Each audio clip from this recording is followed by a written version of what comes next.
सिंधूपासून ते सिंदूरपर्यंत भारताची कारवाई, दहशतवाद्यांना पाकिस्तानी आकांना मातीत गाडलं, नरेंद्र मोदींचं जशास तसं उत्तर. डोनाल्ड ट्रम्प खोटं बोलले हे या सभागृहात सांगा, विरोधी पक्षनेते राहुल गांधींचे पंतप्रधान नरेंद्र मोदींना आव्हान. योगेश कदमांच्या डान्स बार आणि वाळू उपशाचे पुरावे दिले, आता मुख्यमंत्र्यांनी त्यांचा राजीनामा घ्यावा, अनिल परबांची मागणी. मिरज टाकळी रोडवर भीषण अपघात, अपघातात 5 जण जखमी, लहान मुलगी गंभीर जखमी.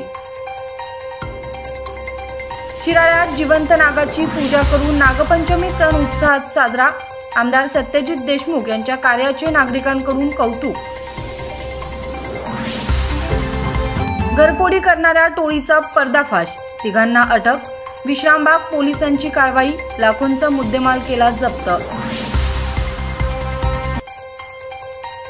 राज्यातील 10 जिल्ह्यात उमेद मॉल उभारणार, राज्य मंत्रिमंडळ बैठकीत 8 महत्त्वाचे निर्णय.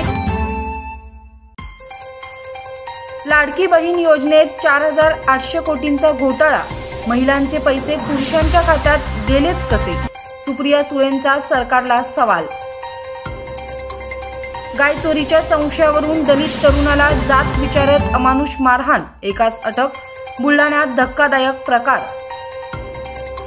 सांगली गणपती पेठ येथे शॉर्ट सर्किटमुळे ट्रान्सफॉर्मरला आग लागल्याने परिसरात वीज पुरवठा खंडित, अग्निशमन दलाला आग विझविण्यात यश.